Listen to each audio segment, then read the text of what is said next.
जल्दी से बताइए सर। ठीक है, तो आज का जो हम लोग का टॉपिक रहने वाला है वो चैप्टर नंबर 6 कवर करेंगे हम लोग, ठीक है। और इसमें जियोमॉर्फिक प्रोसेस देखेंगे अभी क्या है कैसा है एक बार, ठीक है। तो स्टार्ट करें।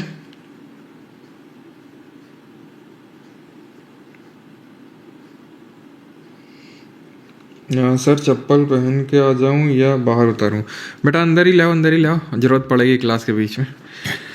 तो जियोमॉर्फिक प्रोसेस की शुरुआत करते हैं। क्या होते हैं जियोमॉर्फिक प्रोसेस? एक सेकेंड,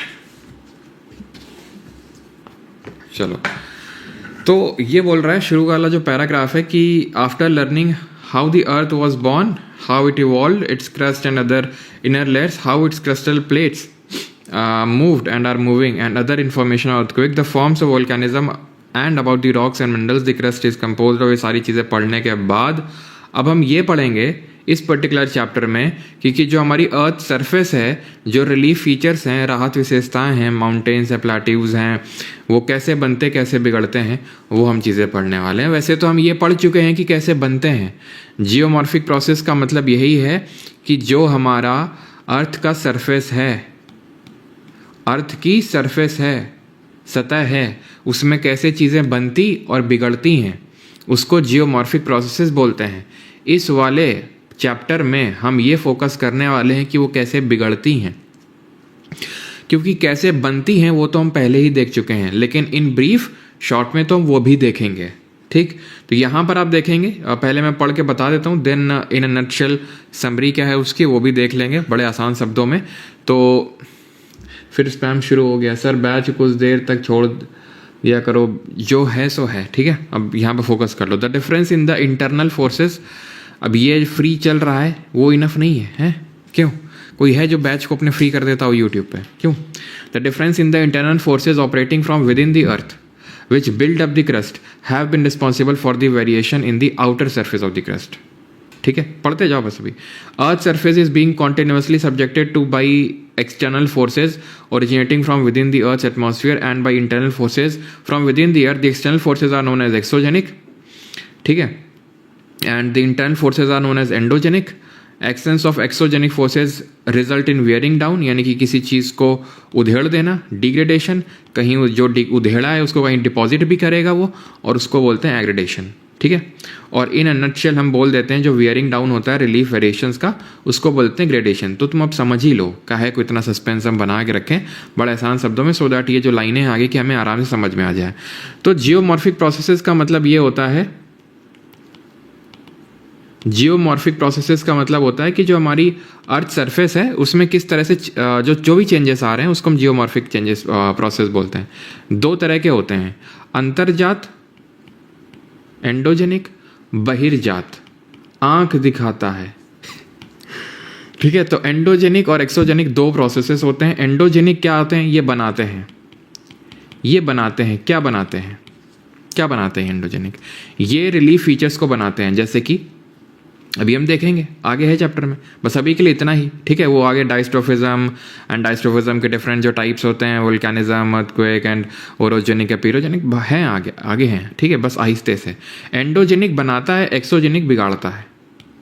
ये क्या करता है? बिगाड़ता है चीज़ों को डिस्ट्रॉय करता है। अभी हमने देखा जिसको हम बोल रहे हैं ग्रेडेशन, वियरिंग डाउन कर रहा है। ये जो बनाएगा उसको ये बिगाड़ेगा, ये जो बनाएगा उसको ये बिगाड़ेगा। उदाहरण आपको देते हैं, जैसे अरावली है, अरावली का नाम सबने सुना होगा। अरावली कहाँ पर है? अभी हमने पढ़ा तो नहीं इंडियन ज्योग्राफी, लेकिन ठीक है यहाँ पर है, पता होना चाहिए आपको, इतना तो पता होना चाहिए, ठीक है। कि जो वेस्टर्न पार्ट है राजस्थान वगैरह वहाँ पर आपको देखने को मिलेगा। सिर्फ राजस्थान में नहीं, गुजरात, राजस्थान, हरियाणा, मतलब दिल्ली तक जाती है अरावली, ठीक है। तो अरावली की अगर बात करेंगे तो एक टाइम पर यह माना जाता है कि हिमालय से भी ऊँची थी। तो फिर आज क्यों नहीं है? इसलिए नहीं है क्योंकि जो एक्सोजेनिक है, यानी कि जो बहिर्जात बल हैं, जो बाहर से लगने वाले बल हैं, वो इसमें ज़्यादा आ गए। देखो है क्या कि हर चीज़ में एंडो भी वर्क कर रहा है, एक्सो भी वर्क कर रहा है।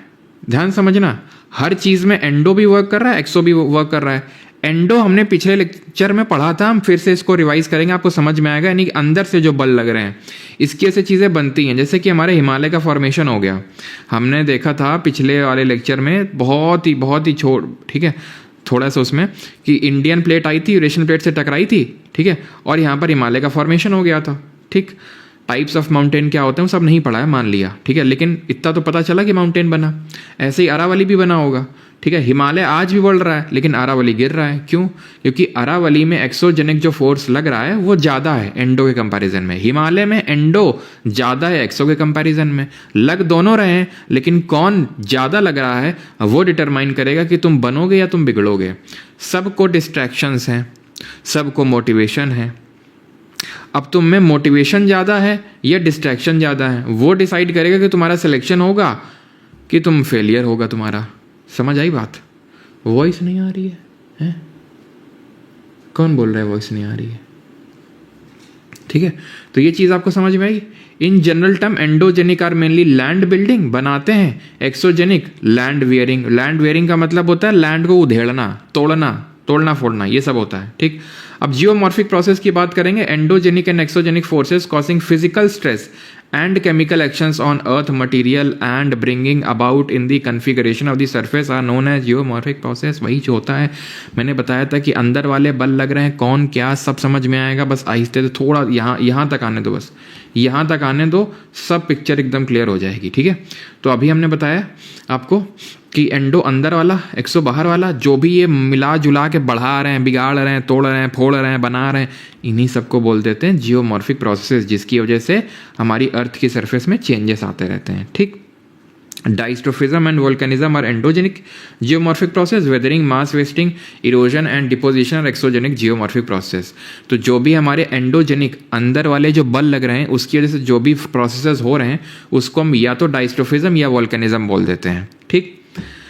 या तो डाइस्ट्रोफिज्म या वोल्केनिज्म। और जो बाहर बल लग रहे हैं, बाहर से लग रहे हैं, तो बाहर से जो बल लग रहे हैं एक्सोजेनिक फोर्सेस, उसकी वजह से जो प्रोसेस हो रहे हैं वो होंगे weathering, mass wasting, erosion, deposition. ये सब पढ़ेंगे, आराम से पढ़ेंगे, ठीक है, सब आएंगे। ऐसा नहीं कि सर ये तो हमें बताओ तो ये क्या होता है मास वेस्टिंग वेदरिंग, बताएंगे। ये तो अभी भूमिका बांधी जा रही है बस यहाँ पे। अभी एनी क्लास के बाद तक ना है तो बताना फिर तुम, ठीक। Any exogenic element of nature, जैसे पानी, बर्फ, हवा, ये क्या है? एक्सोजेनिक एलिमेंट है, बाहर से।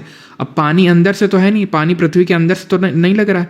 अगर मान लो नदी बह रही है, नदी तोड़ते फोड़ते जा रही है चट्टान को, तो नदी तो बाहर बह रही है ना, अर्थ सरफेस के ऊपर, अंदर तो नहीं है अर्थ सरफेस के। बर्फ भी ऊपर ही है, जैसे ग्लेशियर मान लो ढलान में है, जा रहा है धीरे धीरे नीचे, तोड़ते फोड़ते जा रहा है, ऊपर ही है। हवा भी ऊपर ही चल रही है, अंदर तो नहीं चल रही है, ठीक। तो एक्सोजेनिक जो एलिमेंट है वो ये हैं, are capable of acquiring and transporting earth metal, can be called as geomorphic agent. इनको जियोमॉर्फिक एजेंट बोलते हैं, यानी वो एजेंट हैं जो जियोमॉर्फिक प्रोसेस को करवाते हैं, ठीक है। वही चीज़ लिखी हुई है। अब यहाँ से मेन पिक्चर तुम्हारी स्टार्ट हो रही है, ठीक। अब यहाँ बोल रहा है कि अब हम शुरू करेंगे एंडोजेनिक कायदे से, एक्सोजेनिक कायदे से। एंडोजेनिक कायदे से, The energy emanating from within the earth is the main force behind the endogenic geomorphic process। बोल रहा है अंदर से जो एनर्जी आ रही है वो मेन रिस्पॉन्सिबल है एंडोजेनिक जियोमॉर्फिक प्रोसेस की। क्या नई बात बोल दी है? तो हमने भी पढ़ा था कि भाई अंदर से जो एनर्जी आएगी उसकी वजह से जो चेंज होगा उसको एंडोजेनिक प्रोसेस बोलेंगे। एनर्जी आ कहाँ से रही है ये तुम्हें पता है, कल के लेक्चर में यही तो पढ़े थे हम। याद करो आर्थर होम्से ने 1930 में क्या बोला था? कन्वेक्शनल करंट थ्योरी दी थी, जहां पर उन्होंने बताया था कि इस तरह से मैग्मा भरा हुआ है, ठीक है, मैग्मा उठ रहा है, कन्वेक्शन इस तरह से डेवलप हो रहा है और इस तरह से ऊपर जा रहा है और इस तरह से नीचे आ रहा है, ऊपर नीचे ऊपर नीचे ऊपर नीचे। इसके से क्या हो रही है? ये इसके ऊपर लिथोस्फीयर है। ये क्या है? Lithosphere plate. ये क्या है? एस्थेनोस्फीयर है, ठीक है, एस्थेनोस्फीयर है जो मैग्मा है। यहाँ पर कन्वेक्शन करंट डेवलप हो रही है, ये मूव कर रहा है ऐसे ऐसे ऐसे ऐसे ऐसे, जिसकी वजह से प्लेटें मूव कर रही हैं। अब प्लेटें मूव कर रही हैं तो प्लेटें या तो पास आ सकती हैं या दूर जा सकती हैं या इस तरह से खिसक सकती हैं। ट्रांसफॉर्म, कन्वर्जेंट, डाइवर्जेंट ट्रांसफॉर्म दोनों मिलेंगी, क्या होगा? सबडक्शन जोन क्रिएट होगा, सेडिमेंट राइज कर जाएंगे, पहाड़ बन जाएगा, गड्ढा बन जाएगा, ट्रेंच बन जाएगा। दोनों दूर जा रही हैं, ठीक है। Divergent plate boundary, mid oceanic ridge बन गई, समुद्र के बीच में एकदम पहाड़ बन गया, बहुत लंबा लंबा माउंटेन रेंज बन गया। ये डाइवर्जेंट प्लेट बाउंड्री। ट्रांसफॉर्म में नीदर कंस्ट्रक्टिव नॉट डिस्ट्रक्टिव। ये क्या है? डिस्ट्रक्टिव। ये क्या है? कंस्ट्रक्टिव। कल देखे थे, मैकेंजी पार्कर ने अपनी थ्योरी दी थी, उसमें हम ये चीज़ को देखे थे, तो अब आपको ये बात समझ में आई होगी कि किस तरह से एंडोजेनिक प्रोसेस जो हो रहे हैं वो क्यों हो रहे हैं, क्योंकि अंदर से एनर्जी आ रही है। और एनर्जी कहाँ से आ रही है? क्योंकि कन्वेक्शन करंट डेवलप हो रहे हैं। अब कन्वेक्शनल करंट डेवलप हो ही क्यों रहे हैं, ये भी तो रीजन बताया था उन्होंने, आर्थर ओम्स ने, कि भाई एक तो रेडियो एक्टिव डिके हो रहा है और प्रीमॉर्डियल हीट है। कोई नई चीज तो नहीं अभी तक हमने देखी, सब कल देख चुके हैं ये। और अगर तुमको नया लग रहा है तो इसका मतलब तुम तो कल की क्लास में आए नहीं थे, या फिर जो है तुम रिवाइज करके आए नहीं, तुमको सब एकदम नया नया लग रहा है। ठीक है, क्लियर यहां तक सभी को? सर नोट में तो आप क्लास वाले पीडीएफ डालते, नोट्स भी तो वही अपलोडेड हैं, नोट्स भी तो अपलोडेड है। ठीक है, तो ये चीज आपको समझ में आई कि जो अंदर जो आपके एंडोजेनिक प्रोसेस हो रहे हैं वो अंदर की एनर्जी कैसे आ रही है, अंदर वाली एनर्जी सब आपको पता है, कोई बताने की जरूरत नहीं है। ठीक है, अभी बता भी दिया है। डायस्ट्रोफिज्म, डायस्ट्रोफिज्म क्या है? तो अभी बोल तो रहा था वो कि जो भी एंडोजेनिक प्रोसेस होते हैं उनको डायस्ट्रोफिज्म या वोल्केनिज्म बोलते हैं। जो भी एंडोजेनिक प्रोसेस यानी अंदर की हीट की वजह से, अंदर की एनर्जी की वजह से जो भी प्रोसेस होंगे एंडोजेनिक प्रोसेस, उनको हम दो उसमें कैटेगरी में क्लासिफाई कर देते हैं। एक तो डायस्ट्रोफिज्म और एक होता है वोल्केनिज्म। डायस्ट्रोफिज्म भी डिफरेंट टाइप्स में बांट देते हैं इसको, ओरोजेनिक, एपिरोजेनिक, अर्थक्वेक। ओरो का मतलब होता है पहाड़, हमेशा ध्यान रखना, तुम अभी पढ़ोगे, जब हम आगे पढ़ेंगे तो ओरोग्राफिक रेनफॉल तुमको देखने को मिलेगा। तो ओरो का मतलब ये होता है पहाड़, माउंटेन। तो अगर अंदर की एनर्जी की वजह से पहाड़ बन जाए तो ओरोजेनिक प्रोसेस हो जाएगा। अगर पहाड़ ना बन के कुछ और हो जाए, यानी कि जमीन का हिस्सा उठ जाए, गिर जाए, एपिरोजेनिक हो जाएगा। अपलिफ्ट, वार्पिंग ये हो जाए तो एपिरोजेनिक हो जाएगा। अब भूकंप के बारे में तो तुमको पता ही है। ठीक, बाकी जो बी प्लेट टेक्टोनिक्स की वजह से होता है, हॉरिजॉन्टल जो मूवमेंट होते हैं क्रिस्टल प्लेट में, उसकी वजह से जो भी होगा वो भी आ जाएगा इसी में। ठीक है, क्लियर? तो ओरोजेनी से, ओरोजेनी का मतलब है माउंटेन बिल्डिंग, एपिरोजेनी का मतलब है कॉन्टिनेंट बिल्डिंग। ठीक है, यानी कि पहाड़ बनेगा तो ओरोजेनिक। प्लेट के मूवमेंट की वजह से अगर कुछ और बन जाए, पठार बन जाए या कोई ट्रेंच गड्ढा बन जाए, कोई पार्ट धंस जाए, तो वो क्या होगा? एपिरोजेनिक होगा। ठीक है, ये चीज़ समझ में आई। और दूसरा वोल्केनिज्म है। वोल्केनिज्म इंक्लूड करता है वोल्केनिज्म ये कि भाई अंदर से मैग्मा निकलेगा या तो अंदर ही जम जाएगा तो इंट्रूसिव लैंडफॉर्म बन जाएंगे, जिसको कि और किस नाम से जानते हैं जरा कमेंट में बताइए। और अगर बाहर आ जाएगा तो वोल्केनिक लैंडफॉर्म बन जाएगा। क्या कुछ नया है इसमें? मैं पूछता हूँ, क्या कुछ नया है इसमें? नहीं है, पढ़ चुके हैं सब कुछ वोल्केनिज्म वगैरह तो, कि अंदर से मैग्मा निकल रहा है, और पढ़ चुके हैं। नया नहीं तो जरा बता दो बहुत तेजी के साथ। ना ना ना ना, चलो हम बनाएंगे नहीं, हम कीवर्ड देंगे तुमको, वहाँ बना के नहीं आएगा पेपर में। ठीक है, अब तैयार हो जाओ जरा, बहुत हो गया मज़ा, ले लो सजा। तुम ये बताओ जल्दी से, अगर हम तुम्हें डोम लाइक स्ट्रक्चर लिख दें, क्या उत्तर लिखोगे तुम? ये पहला है डोम लाइक स्ट्रक्चर। ठीक है, ये ले पहला, ये ले दूसरा, वेवी स्ट्रक्चर। ठीक है, wavy mass of rock, wavy mass of rock. Keyword दे रहा हूँ और ना बता पाए तो ध्यान रखना, 2 दिन पहले जाके तुमको बाल पकड़ के मारूंगा। Dome like structure, wavy mass of rock. दूसरा, तीसरा connected by a conduit pipe like structure,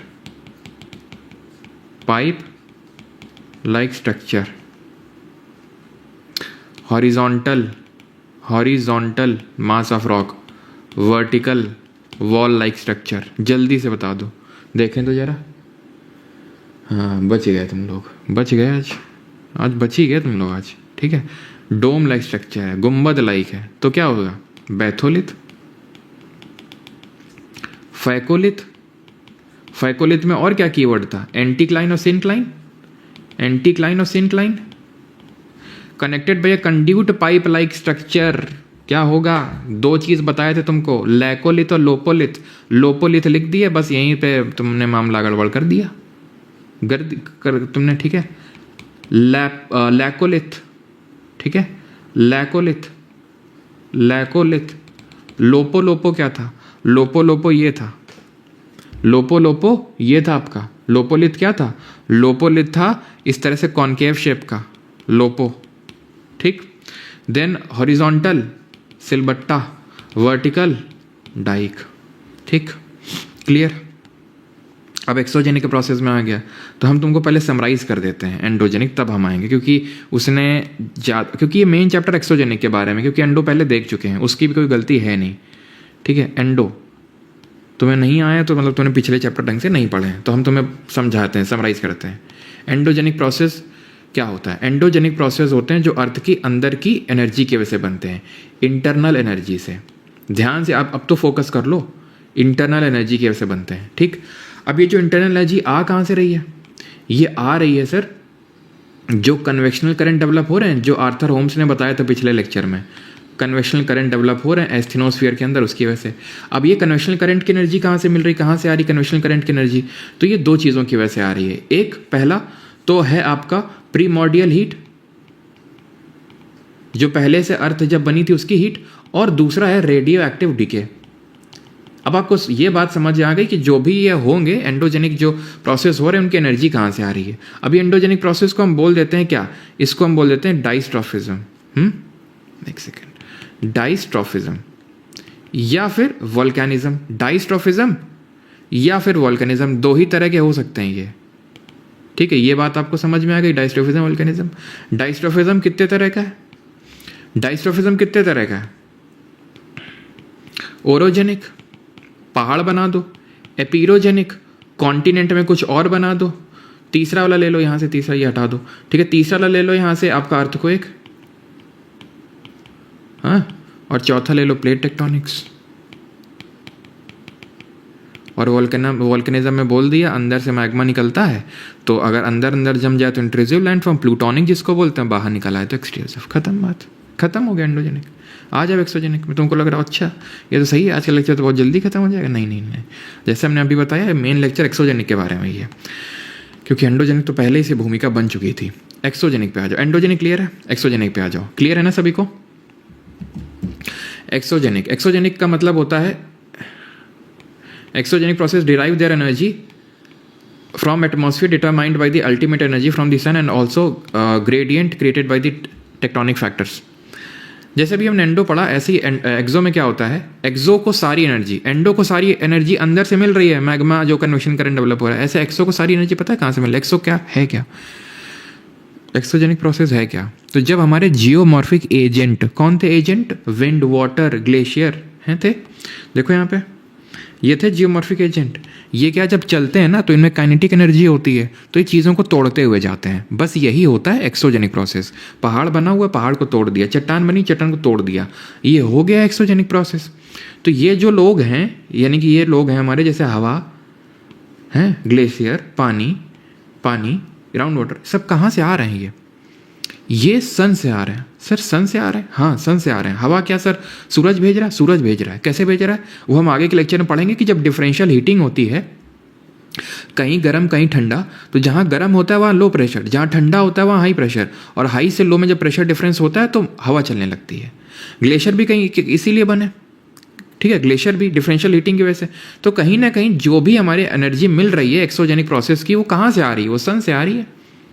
ultimate source of energy तुमसे अगर पूछ लेगा एक्सोजेनिक प्रोसेस का क्या है, तो तुम उत्तर क्या दोगे? सूरज है, ठीक। Now gravitational force acts upon all the materials with having a slope. Gravitational force का भी कहीं ना कहीं रोल होता है, सारे रोल अभी हम पढ़ेंगे। Stress is a production in a solid by pushing और pulling, this induces deformation.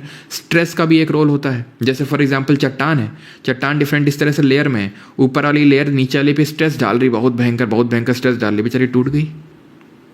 It is the stress that breaks the rock and other material, ठीक है। तो ये चीज आपको समझ में आई। All exogenic geomorphic process are covered under general term denudation. जैसे कि सारे एंडोजेनिक प्रोसेसेस को हम डाइस्ट्रोफिज्म बोले थे, वैसे सारे एक्सोजेनिक जियोमॉर्फिक प्रोसेस को हम डेन्यूडेशन बोले हैं। डेन्यूड का मतलब ही होता है स्ट्रिप ऑफ, टू अनकवर, उतार दो। क्या? चट्टान की जो परतें हैं उसको बोलेंगे क्या? डेन्यूड। तो आज से तुम स्ट्रिप ऑफ के लिए, अनकवर के लिए क्या वर्ड यूज करोगे? डेन्यूड।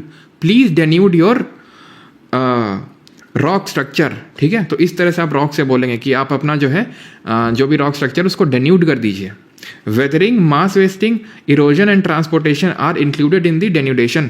तो ये सारे हमारे प्रोसेसेस होते हैं किसमें? डेन्यूडेशन में। वेदरिंग आएगा, मास वेस्टिंग पढ़ना, मास मूवमेंट या मास वेस्टिंग पढ़ना है, और साथ ही साथ हमें इरोजन पढ़ना है, इरोजन एंड ट्रांसपोर्टेशन। क्या समझे अभी तक आप? अब यहाँ से बहुत इंपॉर्टेंट चीज़ स्टार्ट हो रही है, ठीक है, बहुत इंपॉर्टेंट चीज़ स्टार्ट हो रही है। सर आप 2 चैनल चलाते हो क्या? कैसी बात कर रहा है? 2 नहीं भाई, 3 चलाते हैं। चलो भाई, तो हमने पढ़ा कि जो भी एक्सोजेनिक यानी बाहर वाले जो फोर्सेस हैं, एक्सोजेनिक प्रोसेस हो रहे हैं, वो क्यों हो रहे हैं? क्योंकि हवा, पानी, ग्लेशियर ये सब क्या कर रहे हैं? चल रहे हैं, तोड़ रहे हैं, चल रहे हैं, तोड़ रहे हैं। ये हो गया एक्सोजेनिक प्रोसेस। इनकी एनर्जी कहाँ से मिल रही है? सूरज से मिल रही है, ठीक, सन से मिल रही है।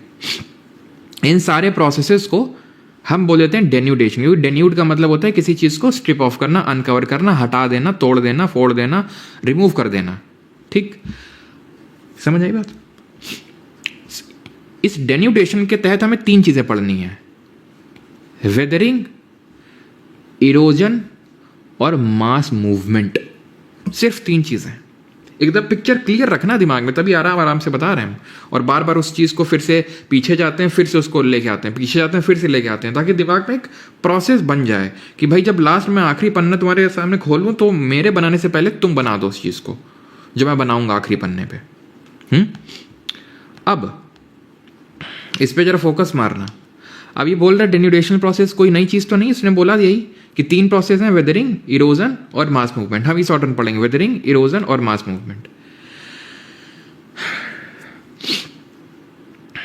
हम पहले तुम्हें आगे बढ़ने से पहले, आगे सब डिफाइंड है, सब कुछ लिखा हुआ है, लेकिन पहले ही तुम्हें अभी हम बता रहे हैं, सेंस दे रहे हैं, फील दे रहे हैं, फील लेना। वेदरिंग का मतलब है चीज़ का टूट जाना। जैसे मैंने अपने इसमें घूंसा मारा, इसमें टेबल पे दरार पड़ गई, दरार पड़ गई, वेदरिंग हो गया, ठीक, क्लियर थी चीज़? क्लियर है ना? फिर मम्मी आई, मान लो मम्मी ने पानी, पता नहीं पानी डाल दिया मैंने, या फिर मेरे से गलती से बोतल गिर गई, तो पानी से वो बह के कहीं और चला गया, इरोजन हो गया, ठीक, समझ रहा है? इस बार क्या हुआ कि पानी वानी कुछ नहीं डाला, मैंने टेबल को बस थोड़ा सा टिल्ट किया, हल्का सा ऐसे टिल्ट किया, झुका दिया ऐसे टेबल को। क्यों झुकाया? हो सकता है कुछ जरूरत हो, तो जो भी चीज़ टूटी हुई थी वो गिर गई पूरी, वो मास मूवमेंट। यानी कि चीज़ का टूटना वेदरिंग। वो जो चीज़ टूटी है उसको कोई आके ले जाए, जैसे उठा ले जाएंगे तुम्हें हम डोली में, तो उसी तरह से पानी, हवा, ग्लेशियर, अगर कोई बोले उठा ले जाएंगे तुम्हें हम डोली में, इरोजन। ग्रेविटी बोलेगी, ग्रेविटी अगर आ जाएगी, यानी कि ये सब कुछ नहीं, ग्रेविटी बोलेगी आओ घुमा के लाते हैं नीचे तक, मास मूवमेंट। मास मूवमेंट के लिए ग्रेविटी का होना जरूरी है, इरोजन के लिए काइनेटिक एनर्जी का होना जरूरी है, जो कौन देगा? Wind, water, glacier. और वेदरिंग के लिए वहीं बस वहीं पे बैठे हुए वहीं पे, टूट गया बैठे बैठे, और फिर गा रहे हैं मैं टूट के सनम, ठीक है? तो ऐसे ही वेदरिंग होती है, मैं टूट के सनम टाइप, कि वहीं पे बैठे बैठे टूट गई। वो क्यों टूट गई पढ़ेंगे, अब सब यहीं पढ़ लो, क्या बढ़ते हैं अभी आगे, ठीक है? ये सब जो है ना अपने आप से पढ़ सकते हो आप, क्योंकि ऐसा बहुत ज़्यादा कुछ क्वेश्चन बनेगा नहीं, बट फिर भी बता ही देते हैं, ठीक है? या तो वेदरिंग से शुरू करते हैं, ये सब आप अपने आप से पढ़ लेंगे, ठीक है? क्योंकि ऐसा यहाँ से क्वेश्चन ज़्यादा बनेगा नहीं, ठीक है? चलो तो वेदरिंग पढ़ते हैं अभी। Weathering is action of element of weather and climate over earth material. तो जो भी अर्थ के मटीरियल हैं, चट्टान हैं, ये सब, तो ये अर्थ के मटीरियल कहलाते हैं। तो इनमें जब वेदर और क्लाइमेट का एक्शन होगा तो वेदरिंग होगी। Weathering is defined as mechanical disintegration and chemical decomposition of rock through the actions of various element of weather and climate। Rock क्या हो रही है? डिसइंटीग्रेट हो रही है, टूट रही है, वही बार बार मैं बोल रहा हूं, ठीक है? Clear? Weathering process are conditioned by many, क्या हो रहा है ये? Are conditioned by many complex geological, climatic, topographic and vegetative factors. अलग अलग तरीकों से हो सकती है, ठीक है। Not only weathering process differ from climate to climate but also the depth of weathering mantle, यानी कि वो डिपेंड करता है भाई कहाँ पर हैं आप। जैसे कि चट्टान पे भी डिपेंड करेगा। अब ये एक चट्टान मान लो इग्नियस रॉक है, ये सेडिमेंट्री रॉक है, दोनों में सेम तरह के फोर्सेज अप्लाई कर रहा हूँ, एक्सोजेनिक फोर्सेज। बताओ किस में जल्दी वेदरिंग होगा, कौन जल्दी टूट जाएगा? सेडिमेंट्री, पोरस नेचर की है ना, ठीक है। तो बहुत सारे फैक्टर्स होते हैं जो डिटरमाइन करते हैं कि वेदरिंग का रेट कैसा होगा, कैसा क्लाइमेट है वहाँ का, किस तरह की रॉक है। ये सारी चीज़ें डिटरमाइन करेंगे कि रेट ऑफ वेदरिंग क्या होगा, कितनी जल्दी कितनी देर से कोई चट्टान टूटेगी। वेदरिंग की अगर बात करेंगे तो 3 मेजर ग्रुप्स में इनको डिवाइड करते हैं। 3 मेजर ग्रुप्स क्या हैं? केमिकल, फिजिकल या फिर मैकेनिकली उसी को बोलते हैं, या और बायोलॉजिकल वेदरिंग। अब ये देखेंगे कौन कौन से केमिकल हैं जो चट्टान को तोड़ देते हैं। तो सबसे पहले केमिकल वेदरिंग पे आते हैं। तो केमिकल वेदरिंग में भी हम क्या क्या पढ़ने वाले हैं? तो केमिकल वेदरिंग में हम पढ़ेंगे solution, carbonation, hydration, oxidation, reduction. तो हम ये पढ़ने वाले हैं केमिकल वेदरिंग में। फिर से बताते हैं, रुको, फिर से बताते हैं। हमने क्या पढ़ा?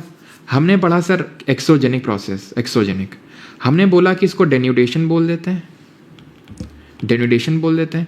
एक्सोजेनिक प्रोसेस 3 तरह के हैं, वेदरिंग, इरोजन और मास वेस्टिंग या मास मूवमेंट, ठीक।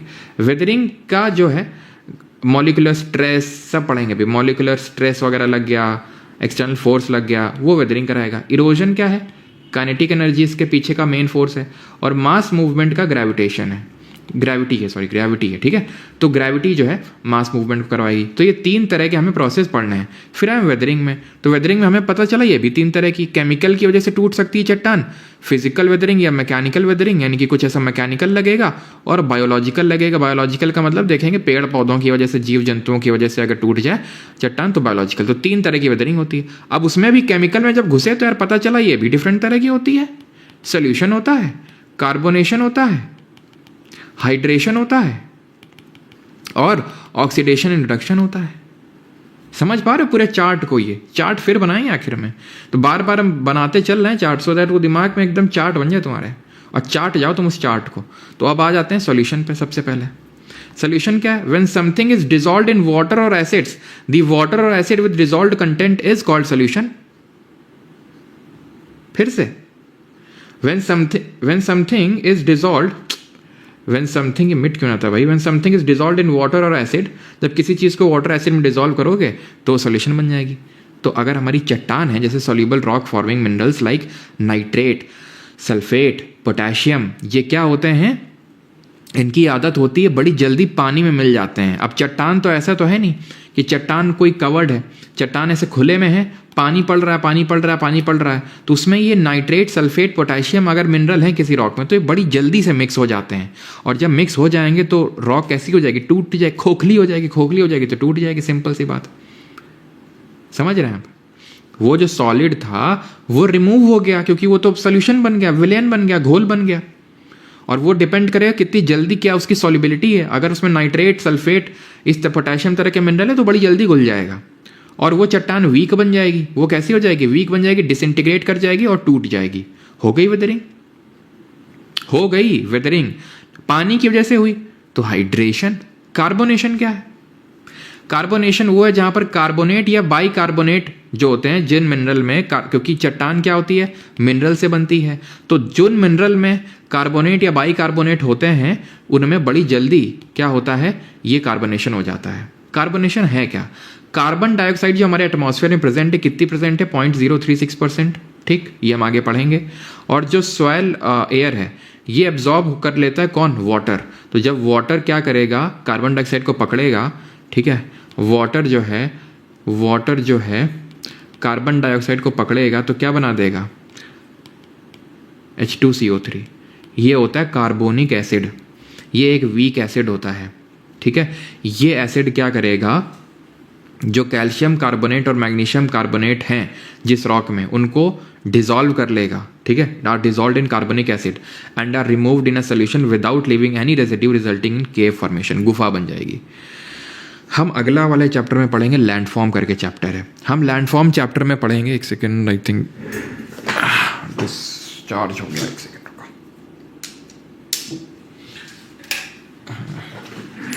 ठीक है, तो होता क्या है ना, तो जब लैंडफॉर्म चैप्टर पढ़ेंगे तो वहाँ पर एक कार्स्ट टोपोग्राफी पढ़ेंगे। कार्स्ट टोपोग्राफी का मतलब होता है एक ऐसा रीजन, कार्स्ट रीजन पड़ता है मेडिटेरेनियन सी के आसपास, वहाँ की जो चट्टानें होती हैं उसमें लाइमस्टोन, डोलोमाइट, इस तरह की चट्टानें होती हैं, और ऐसी चट्टानों में कैल्शियम कार्बोनेट या मैग्नीशियम कार्बोनेट भर भर के होता है। ऐसी चट्टानों की खास बात ये होती है कि बड़ी जल्दी इस कार्बोनिक एसिड में खुद को डिजोल्व कर देती हैं और खोखली हो जाती हैं और गुफा बना देती हैं। तो ये हो गया कार्बोनेशन, कार्बोनिक एसिड की वजह से टूट गई। ठीक है, क्लियर है। सोल्यूशन देख लिया हमने, ये कार्बोनेशन देख लिया। अब आते हैं हाइड्रेशन पे, किस तरह से वाटर तोड़ेगा भी। पहले में हमने देखा किस तरह से पानी ही था लेकिन उसने सोल्यूशन बना दिया, उसने घोल बना लिया, उसने विलेन बना लिया। ठीक, दूसरे में हमने देखा कि पानी ही था, उसने CO2 को मिक्स करवाया, कार्बोनिक एसिड बना और कैल्शियम कार्बोनेट और मैग्नीशियम कार्बोनेट को हटा दिया। अब आएंगे कि पानी किस तरह से एक्सपैंड करेगा, ठीक है, और उसकी वजह से चट्टान टूटेगी। Hydration is the chemical addition of water, chemical addition है वाटर का, जहां पर मिनरल्स जो होते हैं वो वाटर को लेंगे और एक्सपैंड करेंगे। This expansion causes increase in the volume of the mineral itself और rock. Calcium sulphate takes in water and turns into gypsum. अब देखो होता क्या ना, जिस चट्टान में मान लो कैल्शियम सल्फेट है, ठीक है, CaSO4, वो पानी लेगा और जिप्सम बना देगा, जो होता है CaSO4.2H2O। ठीक, जब ये चट्टान सूखेगी, जब ये ड्राई होगा तो ये उड़ जाएगा, फिर से कैल्शियम सल्फेट, जब गीला होगा फिर से gypsum, calcium sulphate, gypsum, calcium sulphate, gypsum, calcium sulphate, gypsum. Rock थक जाएगी, फटीग हो जाएगी, थक जाएगी, बोलेगी अब नहीं सह पाएंगे, टूट जाएगी। क्यों? क्योंकि कैल्शियम सल्फेट से जिप्सम, जिप्सम से कैल्शियम सल्फेट, ये रिवर्सिबल है ना। कैल्शियम सल्फेट से जिप्सम बना, जिप्सम से फिर कैल्शियम सल्फेट, फिर जिप्सम, फिर कैल्शियम सल्फेट। थक जाएगी वो, टूट जाएगी वो। ठीक है, जैसे कि तुम अटेम्प्ट दे रहे हो, नहीं हो रहा, थक जाओगे, टूट जाओगे तुम अंदर ही अंदर। ठीक है सर, पॉइंट्स तो मेरे बुक में है ही नहीं है, तो फिर इसलिए तो तुमको हम PDF देते हैं, इसीलिए तो हम क्या देते हैं तुम्हें, PDF ये हाईलाइटेड वाली। Many clay minerals swell and contract during wetting and drying. Wet हो रहे हैं, गीले हो रहे हैं, सूख रहे हैं, गीले हो रहे हैं, सूख रहे हैं, तो ये रेपिटेशन की वजह से क्रैक हो जाता है। ठीक है, क्रैक की वजह से salt in pore spaces undergo rapid and repeated hydration and help in rock fracturing. The volume changes in minerals due to hydration will also help in physical weathering. और इससे एक्सफोलिएशन हो जाता है। एक्सफोलिएशन क्या होता है समझ लो, एक्सफोलिएशन आगे भी होगा। ये चट्टान है, लड़कियां काफ़ी अच्छे से जानती हैं एक्सफोलिएशन, लड़कों को तो पता नहीं। जैसे मैंने तो जब ज्योग्राफी पढ़ी थी तभी मुझे एक्सफोलिएशन के बारे में पता चला कि इस तरह से एक्सफोलिएशन ज्योग्राफी के अलावा भी कहीं होता है। तो ठीक है, जैसे कि होता क्या है कि जैसे लड़कियां खासकर वो ज़्यादा करती मेकअप, तो क्या पता नहीं कुछ क्रीम आती, क्या आता है, फेस वॉश आता है, तो वो लगा लेती हैं। ठीक है, फिर थोड़ी देर लगा के रखती हैं, फिर वो क्या ना एक्सफोलिएट हो जाती है, ऊपर की स्किन निकल जाती है, ऊपर की स्किन निकल जाती है। उसी तरह चट्टान की ऊपर की जो चट्टान है वो निकल जाती है, उसकी स्किन निकल जाती है। कैसे निकल जाती है? क्योंकि रिपीटेड जब बार बार जब उस पर स्ट्रेस पड़ेगा तो बेचारी डिसइंटीग्रेट हो जाएगी, टूट जाएगी, और जब टूट जाएगी दरार पड़ेगी। दरार पड़ने की वजह से क्या होगा, दरार तो पड़ गई, अभी टूट के गिरेगी भी। गिरेगी कैसे? इरोजन और मास वेस्टिंग के थ्रू गिरेगी, जो हम आगे देखेंगे। देख रहे लोग चढ़ाई कर रहे हैं इस पर, तो इसको बोलते हैं एक्सफोलिएशन। क्लियर? यहाँ तक क्लियर है? अब अगर बात करेंगे हम ऑक्सीडेशन और रिडक्शन क्या होता है, ये तो अगर तुम्हें पता ही होगा, तुमने पढ़ा होगा, अगर तुम साइंस बैकग्राउंड के होगे, नहीं होगे तो बता देते हैं। ऑक्सीजन का जुड़ना और ऑक्सीजन का हटना, ऑक्सीजन का जुड़ना ऑक्सीडेशन, रिडक्शन ऑक्सीजन का हटना। ठीक है, तो कुछ ऐसे मिनरल होते हैं जो ऑक्सीजन को तुरंत लपक के ले लेते हैं और लपक के छोड़ देते हैं। तो combination of mineral with oxygen to form oxide और hydroxide. Oxidation occurs when there is ready access to the atmosphere and oxygenated water. पानी में क्या ऑक्सीजन है, एटमॉस्फेयर में क्या ऑक्सीजन है, तो तुरंत अगर उनको बहुत ज़्यादा एटमॉस्फेयर और वाटर का एक्सपोजर रहेगा कुछ मिनरल को, तो वो तुरंत क्या करते हैं, जैसे फॉर एग्जांपल हमारा आयरन है। आयरन क्या करता है, लोहा जो होता है वो अगर तुम खुले में रख के छोड़ दो उसको, तो धीरे धीरे उसमें जंग लगने लगती है। क्यों? क्योंकि आयरन ऑक्साइड का डिपोजिशन होने लगता है। ठीक है, आयरन ऑक्साइड का डिपोजिशन होने लगता है क्योंकि ऑक्सीजन बड़ा रेडली अवेलेबल हो जाता है पानी के थ्रू और हवा के थ्रू, जिसकी वजह से उसका क्या होने लगता है, आयरन का डिग्रेडेशन होने लगता है, क्षरण होने लगता है। तो वही होता है बस ठीक है। The mineral most commonly involve in the process are iron, manganese, sulphur etcetera. तो वो रॉक्स जिनमें कि इस तरह के मिनरल पाए जा रहे हैं, उनकी बड़ी आदत होती है कि तुरंत ऑक्सीजन को लपक के लेते हैं, जिसकी वजह से रॉक का क्या हो जाता है, ऑक्सीडेशन हो जाता है और उसका ब्रेक डाउन हो जाएगा, ठीक है, due to the disturbance caused by the addition of oxygen. Red, वही जो मैं चीज़ बताया था, रेड कलर होता है और जो जंग लगती है upon oxidation turns to brown और yellow when oxidized minerals are placed in environment, ठीक है। तो रिडक्शन हो जाता है, यानी कि अगर आपका ऑक्सीजन नहीं होगा तो फिर रिडक्शन हो जाएगा, अगर ऑक्सीजन नहीं होगा, ऑक्सीजन इज एब्सेंट, तो reduction takes place. Such condition exist usually below the water table, ठीक है, यानी कि वाटर टेबल से जनरली नीचे देखने को मिलता है आपको जो रिडक्शन वाला प्रोसेस होता है, जहाँ पर स्टैग्नेंट रुका हुआ पानी है या फिर ठहरा हुआ पानी है, वहाँ पर आपको देखने को मिलता है, ठीक है। जो रेड कलर ऑफ आयरन होता है, ठीक है, upon reduction turns into greenish और ब्लू ग्रे। तो जो आयरन में मान लो अभी रेडिश कलर है, जो जंग वगैरह भी लगी है, तो अगर आप उसको ऐसे ऑक्सीजन डेफिसिट एरिया में रख दोगे तो ग्रीनिश या फिर ब्लूइश ग्रे कलर का हो जाएगा, ठीक है। तो ये चीज़ आपको ध्यान में रखनी है। तो ये हमने पढ़ा अभी तक क्या, केमिकल वेदरिंग के टाइप्स, जिसमें कि हमने हाइड्रेशन पढ़ा कि किस तरह से पानी अंदर घुस रहा है, पानी क्या कर रहा है, पानी सिर्फ ना अंदर घुस रहा है बल्कि वो क्या कर रहा है, धीरे धीरे चीज़ों को, एक तो वो डिजॉल्व कर रहा है तो वो तो सोल्यूशन हो गया, और अगर वो इसका एक्सपेंशन हो रहा है, कॉन्ट्रैक्शन हो रहा है, यानी कि अगर कैल्शियम सल्फेट जैसा मिनरल है तो वो पानी लेगा, जिप्सम बनाएगा, फिर कैल्शियम सल्फेट, फिर जिप्सम, फिर कैल्शियम, फिर जिप्सम, तो वो फटीग हो जाएगा और डिसइंटीग्रेट हो जाएगा। कार्बोनेशन में क्या है, जो पानी है वो CO2 लेगा, कार्बोनिक एसिड बनाएगा, वो कार्बोनिक एसिड जो है कैल्शियम कार्बोनेट और मैग्नीशियम कार्बोनेट जो मिनरल है उसको बड़ी आसानी से डिसॉल्व कर देता है और केव यानी गुफा बना देता है। ऑक्सीडेशन, ऑक्सीजन को अटैच कर लेना, और जो रिडक्शन है उसमें ऑक्सीजन को छोड़ देना, वो सब होते हैं। तो केमिकल वेदरिंग खत्म हो गया। अब आएंगे फिजिकल वेदरिंग पे। इसी को ही मैकेनिकल वेदरिंग भी बोलते हैं, ये चीज़ ध्यान रखना, फिजिकल वेदरिंग को ही मैकेनिकल वेदरिंग बोलते हैं। इसमें क्या क्या पढ़ना है, तो ग्रेविटेशनल फोर्सेस, ठीक है, such as overburden process, load, sharing stress, ये सब। Expansion forces due to temperature changes, temperature के बदलने की वजह से ये पढ़ना है हमें, क्रिस्टल ग्रोथ पढ़नी है, ठीक है, और वाटर प्रेशर पढ़ेंगे। ये सारी चीज़ें हमें पढ़नी है किसमें, फिजिकल वेदरिंग में। यहाँ तक किसी कोई डाउट तो नहीं है केमिकल वाले में, पहले ये बताओ, फिर आगे बढ़ते हैं। केमिकल वेदरिंग के जितने भी टाइप्स मैंने अभी बताया जल्दी से रिकॉल करके लिख दो कमेंट में जल्दी से, फिर हम आते हैं लोडिंग एक्सपेंशन पे।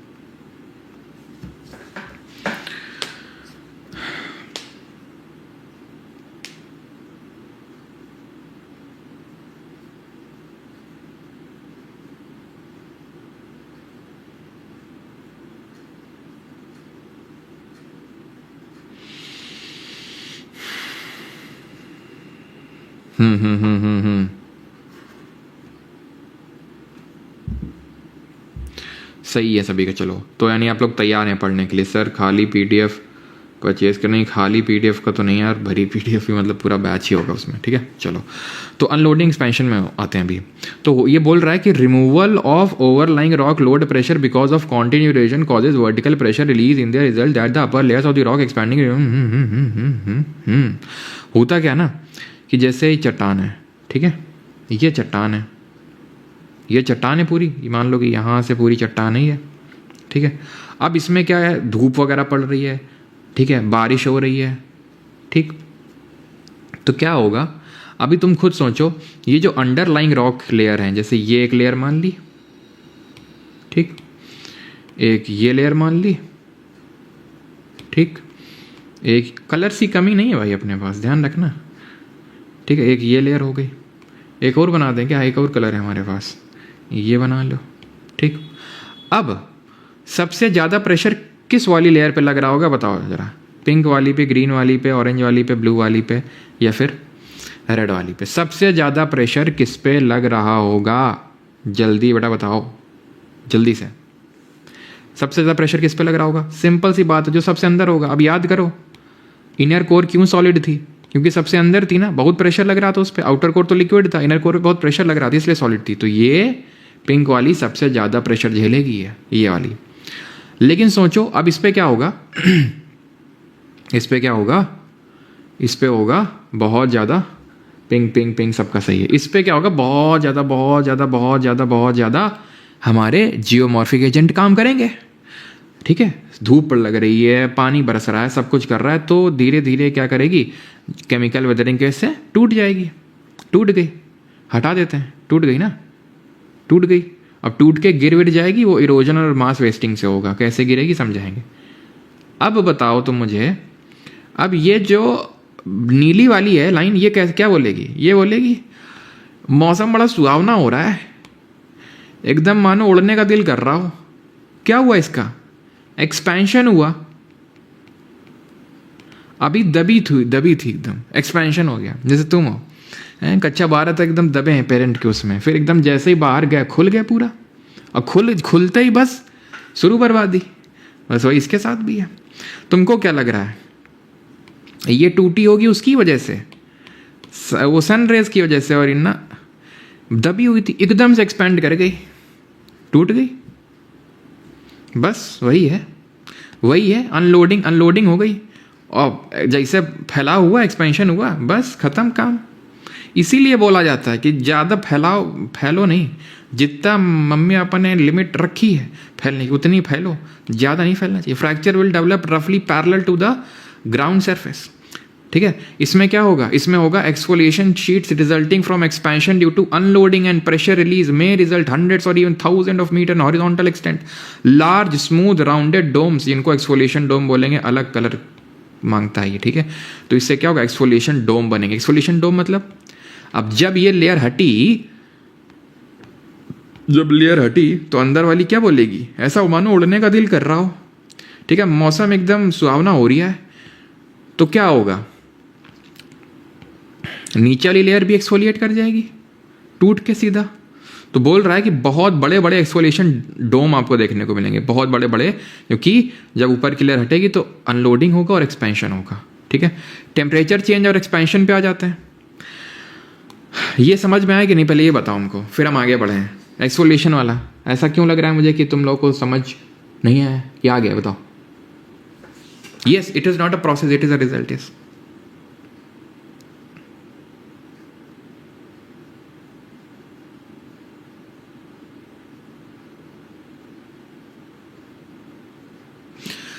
आ गया, all clear, okay okay. Kamla Pasand खाने का मन हो रहा है, अच्छा बेटा। नाम देखो, एसी आदित्य है, असिस्टेंट कमांडेंट बन के ये अपने प्लाटून से बोलेंगे, बटालियन से बोलेंगे कमला पसंद का इंतज़ाम करवाया जाए, हैं? क्यों, फ्यूचर असिस्टेंट कमांडेंट किसमें बनोगे, असिस्टेंट कमांडेंट? फोर्स एलोकेशन हो रहा है, जल्दी बताओ। First preference. Temperature changes and expansion पे आते हैं। तो होता क्या ना कि चट्टान है, ठीक, दिन का समय है, तापमान बढ़ गया, तापमान बढ़ेगा, आदमी फैलेगा, मतलब मिनरल फैलेगा। ठीक, बगल वाले से बोलेगा ए चल खिसक, रात को टेम्परेचर गिर जाएगा, सिकुड़ जाएगा, फिर फैलेगा, दिन होगा, फिर सिकुड़ेगा, फिर फैलेगा, फिर सिकुड़ेगा, डायरनल चेंज होते रहेगा। एक टाइम ऐसा आएगा, बोलेगा अब ना हो रही है हमरे से, अब ना सिकुड़ पाऊंगा मैं, और ना फैल पाऊंगा, मेरी जितनी भी ऊर्जा थी खत्म हो चुकी है। तो क्या होगा, क्या होगा, डिसइंटीग्रेशन हो जाएगा, थक जाएगा, थकावट हो जाएगी, और जैसे ही थकावट हुई बस हो गया काम। समझ में आ गया, टेम्परेचर से। क्यों, ये जो प्रोसेस है ड्राई क्लाइमेट में ज़्यादा इफेक्टिव होता है, हाई एलिवेशन पे, क्योंकि हाई एलिवेशन पे कायदे की धूप भी पड़ रही है और टेम्परेचर भी एकदम से ठंडा हो रहा है। जहां पर diurnal temperature changes are drastic. Guess करो कि कहाँ ड्रास्टिक होगा। डायरनल का पहले तुम्हें मतलब समझा देते हैं, अब ये मत बोलना तुमते मतलब, ठीक है। डायरनल टेम्परेचर का मतलब होता है डेली रेंज ऑफ टेम्परेचर।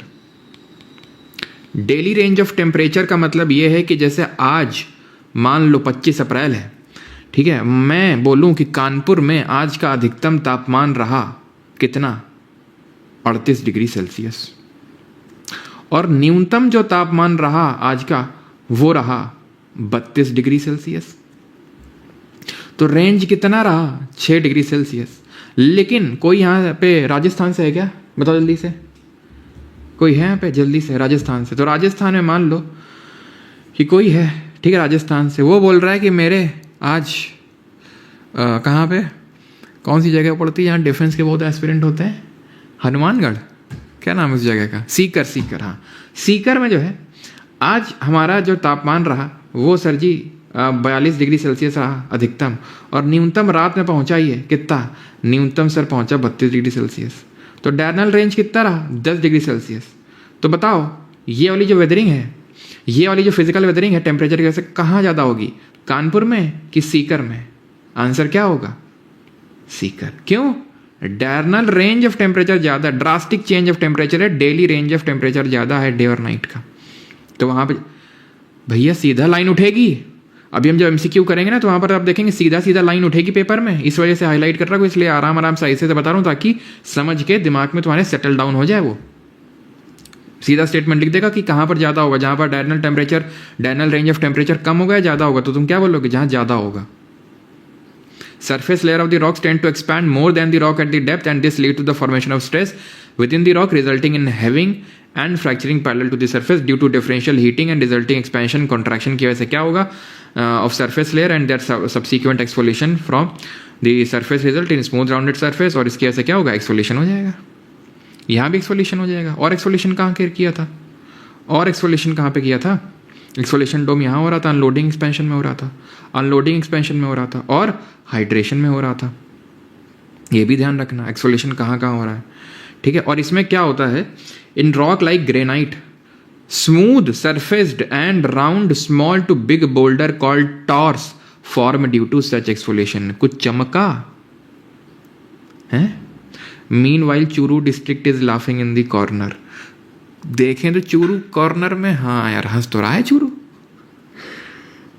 कुछ चमका कि नहीं चमका, ये क्वेश्चन कर चुके हैं कि नहीं कर चुके हैं, जो यूपीएससी का पीवाईक्यू है, सीधा लाइन से उठा है कि नहीं उठा है, कि टॉर्क किस रॉक में देखने को मिलेगा। किया था पहले वाले चैप्टर में, रॉक वाले चैप्टर में, लेकिन एक्चुअल में इस चैप्टर में करना चाहिए था, ठीक है। कि जो ग्रेनाइट जैसी रॉक होती है उसमें स्मूथ, और दिखाए भी थे, पिक्चर भी दिखाए थे, स्मूथ सरफेस रॉक निकल आती है, rounded small to big boulder, उनको बोलते हैं टॉर, ठीक।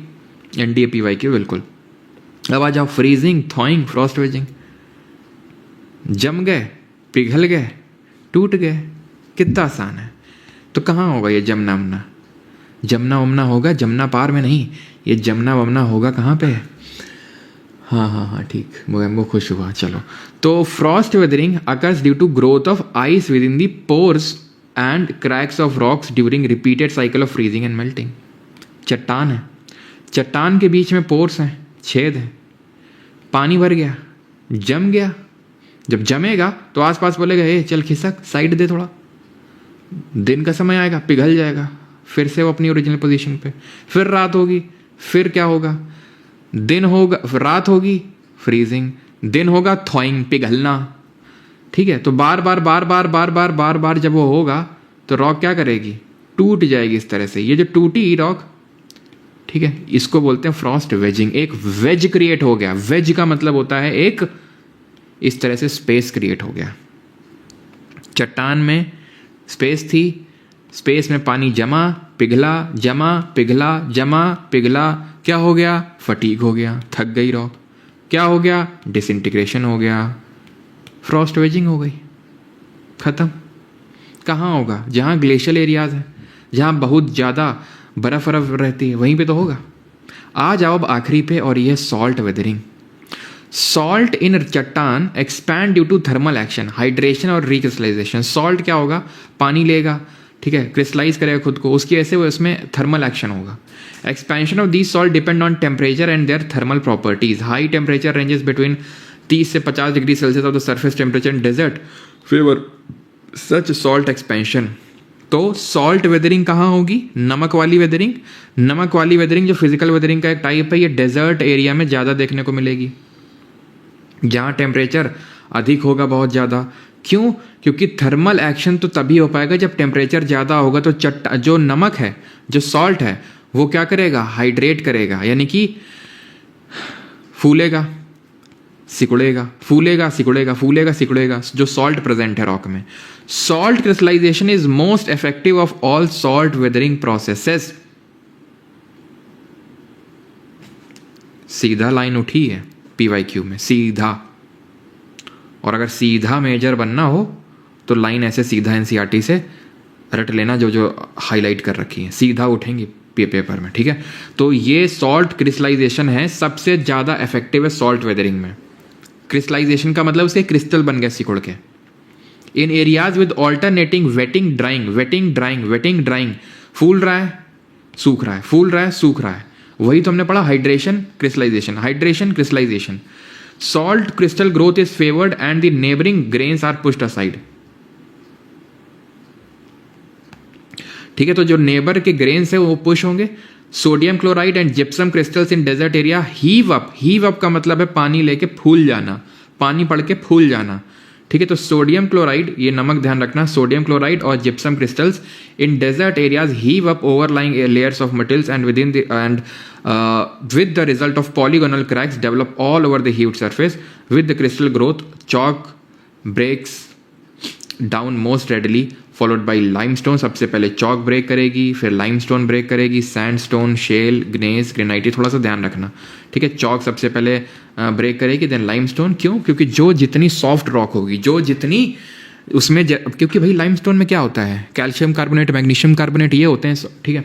अब ये बड़ी जल्दी पानी में घुल जाते हैं, क्योंकि बड़ी जल्दी पानी में घुल जाते हैं तो बड़ी जल्दी सॉल्ट क्रिस्टल ग्रोथ होगी, जिसकी वजह से टूट जाएगा, उससे जल्दी चॉक टूटेगा। सैंडस्टोन, ये सब कैसी रॉक हैं, चाहे चॉक ले लो, चाहे लाइमस्टोन, सैंडस्टोन, सब सेडिमेंट्री है। लाइमस्टोन क्लास्टिक भी है, ऑर्गेनिक भी है और केमिकली भी फॉर्म्ड है। याद आ रहा है आपको? 3 तरह की सेडिमेंट्री पड़ी थी, ये तीनों में थी।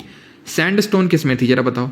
अब आ जाते हैं अपने आखिरी में, जो कि मात्र 2 मिनट का है, फिर अभी हम क्वेश्चन करते हैं, ठीक है। यहाँ तक आई होप सबको क्लियर होगा।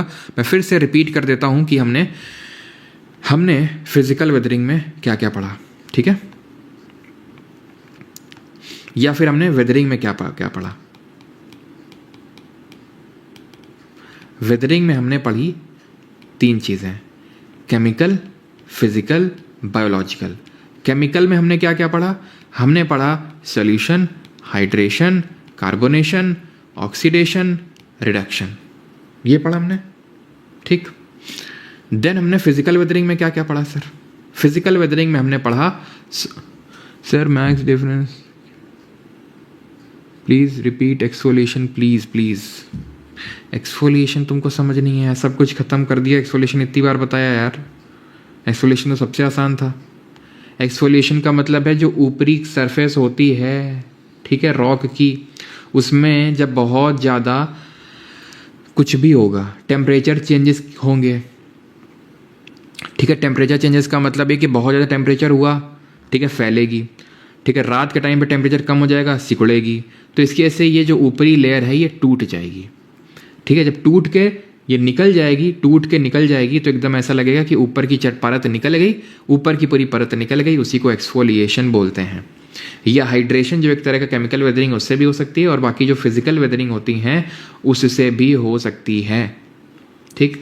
जैसे कि अनलोडिंग एक्सपेंशन में हमने पढ़ा, ठीक है, कि ऊपर की अगर लेयर निकल गई तो नीचे वाली का अनलोड हो गया और एक्सपैंड कर जाएगी, तो एक्सफोलिएशन डोम बन जाएंगे।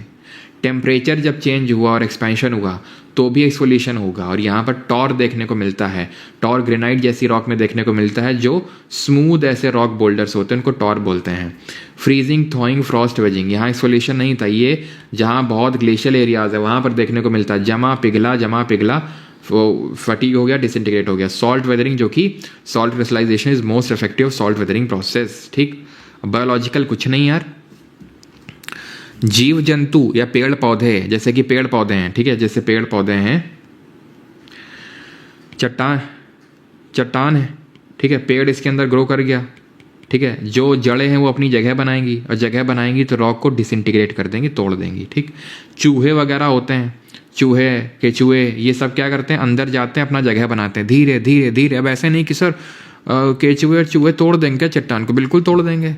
तुमने सुना ही होगा बचपन में, करत करत अभ्यास जड़मत होए सुजान, तो वही है यहाँ पे, धीरे धीरे धीरे धीरे धीरे धीरे क्या होते हैं, जब अर्थवर्म जैसे एक बनाया, फिर किसी ने और बनाया, और तो ऐसे सीरीज में जुड़ गया, टूट गया, समझ रहे हैं आप। तो धीरे धीरे ये सारे प्रोसेस होते हैं, ग्रेजुअल तरीके से होते हैं, क्लियर है।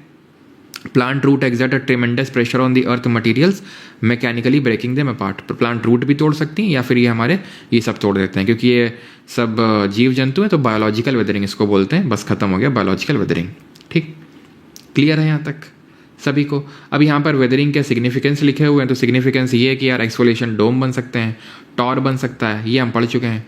और यहाँ ये लिखा हुआ है कि मिट्टी बनेगी, सॉयल बनेगी, ठीक है। तो मिट्टी हम है तो इसी चैप्टर में, लेकिन हम अलग से उसको करेंगे मिट्टी को, आज के चैप्टर में नहीं करेंगे उसको। तो मिट्टी वगैरह बन सकती है, क्यों? क्योंकि जब चट्टान टूटेगी, वो जाएगी, तो धीरे धीरे वो मिट्टी मिल जाएगी और मिट्टी बन जाएगी वो, ठीक है। चट्टान से ही मिट्टी बनेगी आपकी, ठीक है। और कहाँ से आएगी मिट्टी? अब आते हैं मास मूवमेंट पे, ठीक। मास मूवमेंट पे आ जाएं, बताइए जल्दी से, कि पहले इरोजन डिपोजिशन पे आ जाएं। क्यों? पहले इरोजन वगैरह पढ़ लें क्या? ये पहले मास मूवमेंट ही पढ़ लें। चलो पहले मास मूवमेंट या फिर इरोजन पढ़ते हैं, तब समझ में आएगा अच्छे से, ठीक है। इरोजन बड़ा आसान है, बस थोड़ा सा इसमें फोकस कर लेना। मेन इंपॉर्टेंट आपका मास वेदरिंग है, ठीक है। थोड़ा सा पानी पीने की अनुमति दो।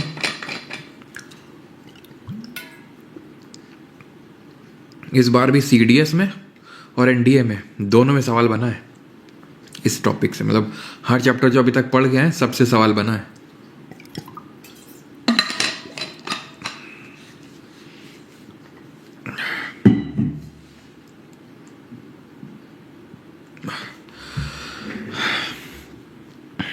इरोजन बोल रहा है कि इरोजन का मतलब कुछ और नहीं बल्कि ट्रांसपोर्टेशन है चट्टानों का टुकड़ा। टुकड़ा कहाँ से बना? वेदरिंग से बना। ये बोल रहा है कि जो अभी तुमने वेदरिंग करवाई थी तो उससे स्मॉलर फ्रैगमेंट बने थे रॉक के। वो रॉक जो डेब्री हैं उनका ट्रांसपोर्टेशन जो होता है उसको इरोजन बोलते हैं, उसके ट्रांसपोर्टेशन को इरोजन बोलते हैं। वो कैसे होगा ट्रांसपोर्टेशन? वो ट्रांसपोर्टेशन होगा मूविंग वाटर से, ग्राउंड वाटर से, ग्लेशियर से, हवा से, समुद्री वेव्स आ रही हैं उनसे। ये सब क्या करेंगी? इनको बहा के ले जाएंगी, ठीक है, अपने साथ। इसी को इरोजन बोलते हैं। Abrasion by rock debris called carried by these geomorphic agent also aids greatly in erosion. Abrasion by rock debris का मतलब है, अब्रेजन का मतलब होता है उसी चीज का टूटना। तो वो क्या करता है? वो एड करता है, ठीक है। वेदरिंग क्या कर रहा है? एड कर रहा है। सोचो अगर वो चट्टान टूटी ना होती तो क्या ये जो हमारी बह रही है, चाहे हवा चल रही हो चाहे पानी बह रहा हो, क्या उसको लेके जा पाते? नहीं, ठीक है, वो नहीं लेके जा पाते हैं। क्लियर है? तो इसलिए वेदरिंग होना एक तरह से एड है। That means through weathering, that means दो weathering aids erosion, it is not a precondition for erosion to take place. मतलब ये है, ये चट्टान पड़ी हुई है, ठीक है, ये चट्टान पड़ी हुई है, पानी आ रहा है आ रहा है आ रहा है, पानी, हो सकता है पानी का वेग इतना ज़्यादा हो कि वो इसको बहा के साथ में ले जाए। ऐसा नहीं है कि जब तक ये चट्टान टूटेगी नहीं तब तक बहेगी नहीं। तो वही बोल रहा है कि वेदरिंग जो है it is not a precondition for erosion to take place. वो एड कर सकता है, वो सहायता कर सकता है कि भाई ये चट्टान पानी से मूव नहीं कर रही थी, पानी अपना इधर से जगह बना के चला जा रहा था, फिर क्या हुआ कि इसका टूट गया, ये टूट गया, और जब टूट गया दो हिस्सों में तो अब आसानी से जा सकता है। तो वेदरिंग ने एड कर दिया। लेकिन क्या अगर वेदरिंग ना होती तो जाता ना? हो सकता है कि भाई पानी से चला जाता। ऐसा नहीं कि जब वेदरिंग होगी उसके नेक्स्ट स्टेप तभी इरोजन होगा, इरोजन सीधे हो सकता है, ठीक है। Weathering, mass wasting and erosion are degradational process. It is erosion that is largely responsible for continuous change in the earth surface. तो इरोजन की वजह से कॉन्टिन्यूअस चेंजेस होते हैं हमारी अर्थ सरफेस में, क्योंकि ये जो भी ग्राउंड वाटर है, रिवर है, ग्लेशियर है, ये सब चीज़ों को क्या कर रहे हैं? डेन्यूड कर रहे हैं, वियर ऑफ कर रहे हैं, स्ट्रिप ऑफ कर रहे हैं, ठीक है। तो ये सारी चीज़ें, और ये इसका मेन सोर्स ऑफ एनर्जी क्या है? इरोजन का काइनेटिक एनर्जी है, काइनेटिक एनर्जी है। क्योंकि चाहे हवा चल रही हो, चाहे पानी चल रहा हो, चाहे ग्लेशियर चल रहा हो, चाहे ग्राउंड वाटर चल रहा हो, मेन कॉमन क्या चीज़ है? चल रहा हो। और कोई भी चीज़ चल रही होती है तो उसमें गतिज ऊर्जा होती है, काइनेटिक एनर्जी होती है, ठीक। इसको बस इतना ही हमें पढ़ना है। अब आते हैं इंपॉर्टेंट चीज़ पे, and that is mass movement या फिर मास वेस्टिंग, ठीक। These movement transfer the mass of rock debris down the slope under the direct influence of gravity. सबसे पहली चीज जो इसने हिट करी वो ग्रेविटी ही है, यानी कि ग्रेविटी की वजह से, गुरुत्वाकर्षण बल की वजह से जो भी चट्टानों का अवशेष होता है, रॉक डेब्री होता है, वो जो मूव कर जाता है down the slope direct influence of gravity में, वो कहलाता है मास मूवमेंट। अब हम तुमको फील देते हैं थोड़ा सा। ये चट्टान थी, टूट गई, क्या बोलोगे? ठीक। पानी आया, बहा के ले गया इसको, क्या बोलोगे? इरोजन। ठीक है, इरोजन। ये चट्टान थी, ठीक है, एकदम से धक्के से गिर गई, एकदम से भयंकर तरीके से चट्टान गिर गई या बड़ा मलबा गिर गया एकदम से। क्यों गिरा? सर पानी आया तो वो गिरा के ले गया, हवा ना, यही तो दिक्कत है। मास मूवमेंट में पानी, हवा, ग्लेशियर, फलाना ढिमका कोई रोल नहीं होता है। किसका रोल होता है? ग्रेविटी का। क्या मास मूवमेंट क्यों बोल रहे हैं? बहुत बड़ा मलबा, बहुत बड़ा रॉक डेब्री एकदम से जा रहा है, डाउन द स्लोप जा रहा है, मास मूवमेंट। ठीक। Gravity exerts its force on all matter. Gravity. Weathering is not a prerequisite for mass movement, though it aids mass movement. क्या ये सेम लाइन है जो इरोजन में पड़ी थी, जो अभी पढ़ क्या है कि मास मूवमेंट होने के लिए वेदरिंग का होना ज़रूरी नहीं है।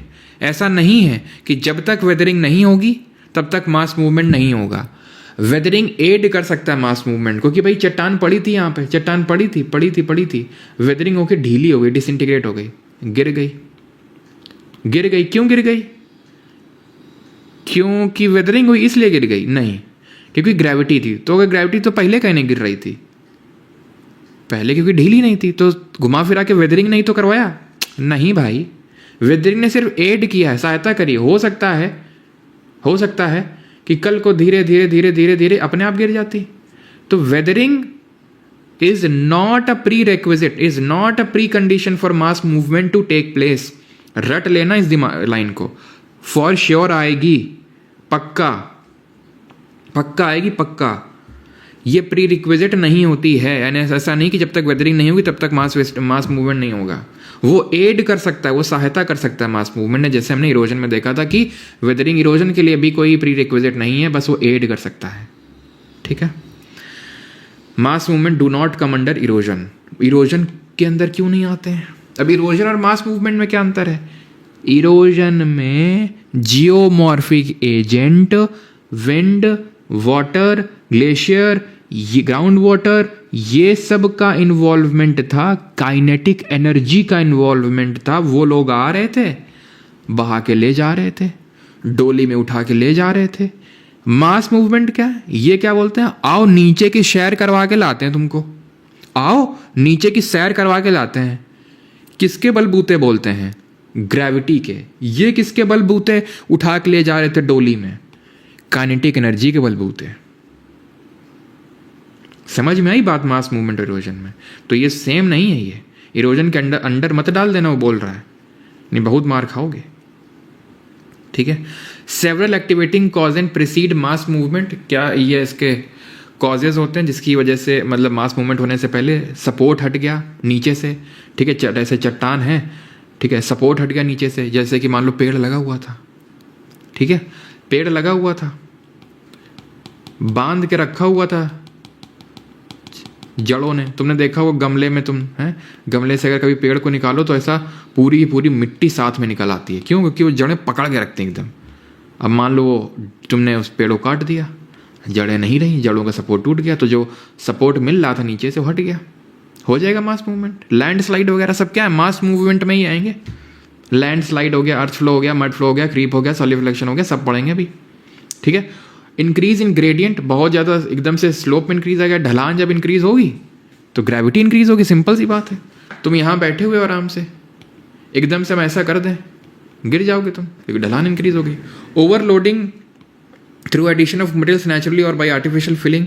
ओवरलोडिंग के कारण भी हो सकता है। हैवी रेनफॉल की वजह से ओवरलोडिंग हुई। क्यों? क्योंकि बहुत बारिश हो गई, पानी उसमें भर गया, पानी झेल नहीं पा रहा, एकदम क्या बोलते हैं उसको, कीचड़ बन गया। लीचड़ बोल रहा हूँ मैं, कीचड़ बन गया। कीचड़ क्या है? बहुत भारी हो गया, तो नीचे चला गया। रिमूवल ऑफ मटेरियल और load from the original slope surface, material remove हो गया। अकरेंस ऑफ अर्थक्वेक, भूकंप आ गया। भूकंप की वजह से क्या है? हिल गया, मतलब जमीन हिल गए, ठीक है, और वो हिलने की वजह से क्या है? वो गिर गया पूरा, जो आपका मलबा वगैरह था, या फिर चट्टान थी, हिल गई, डिसइंटीग्रेट हो गई, टूट गई। भाई इसको तुम वेदरिंग से रिलेट मत कर लेना फिर से कि सर डिसइंटीग्रेट वेदरिंग ना ना ना ना। अर्थक्वेक आया तो डिस्टर्बेंस हुआ और वो गिर गया, ठीक है। Heavy draw down of water from lakes, ठीक है।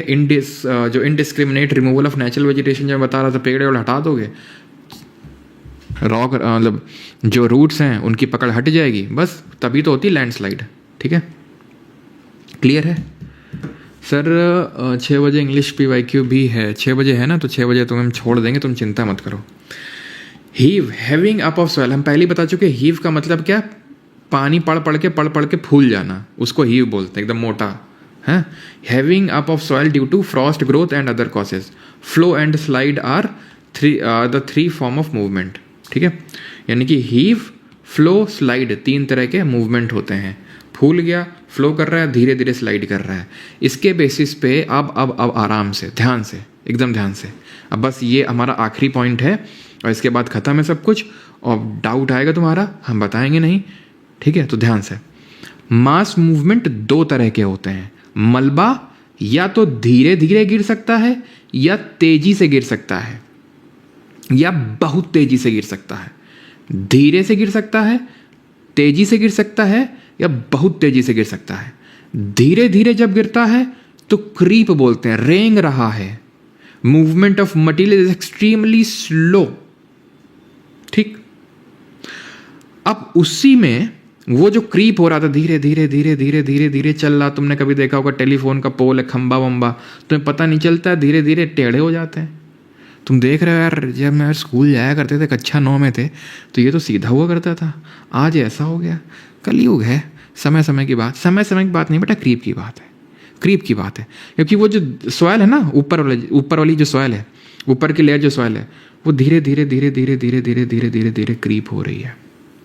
तो तुम्हें पता नहीं चलेगा, लेकिन पोल वो टेढ़ा हो जाएगा, ठीक है, टेढ़ा हो जाएगा पोल।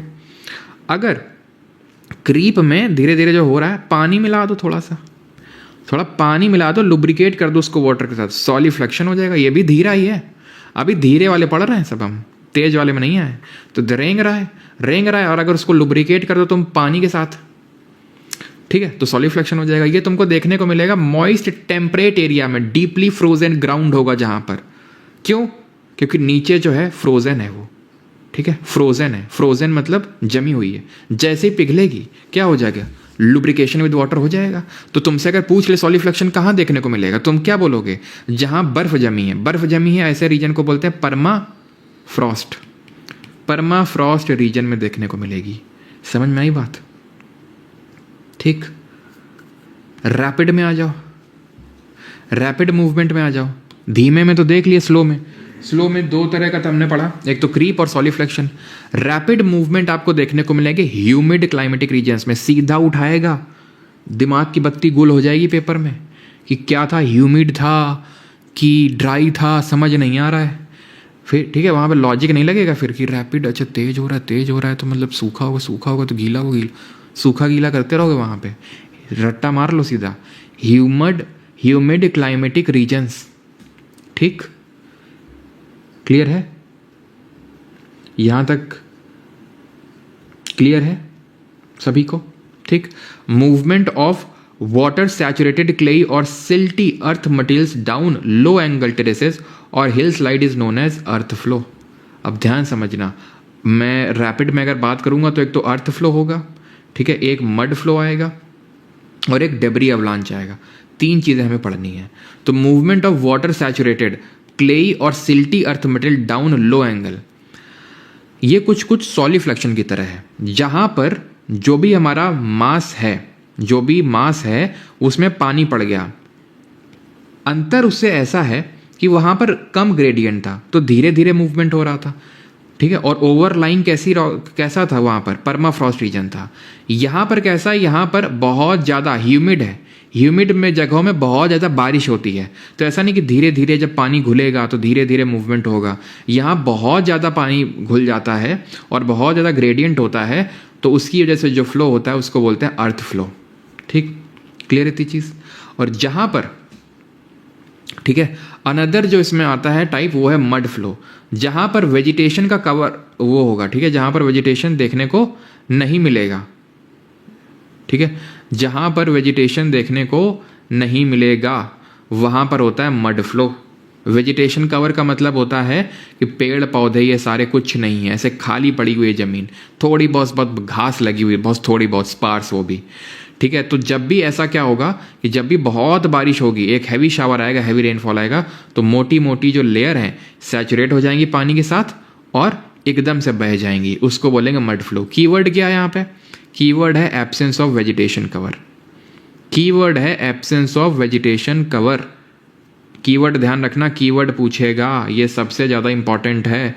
मड फ्लो जब लिखेगा तो ये पक्का लिखेगा, इसको मत भूलना, ठीक है। क्लियर? सर सीडीएस और जीएस एसएससी में क्या, एसएससी जीएस में क्या डिफरेंस है? चलो बेटा, सभी लोग एक टेबल बनाएंगे, लेफ्ट साइड में लिखेंगे एसएससी जीएस और राइट साइड में लिखेंगे सीडीएस जीएस, ठीक है। लिखिए, पॉइंट लिखिए, होमवर्क है आज के लिए, ठीक है। अगली क्लास में इसका उत्तर आपको मिलेगा। आगे बढ़ते हैं, डेब्री अवलांच पे आते हैं। A third type is the debris avalanche which is more characteristic of humid regions.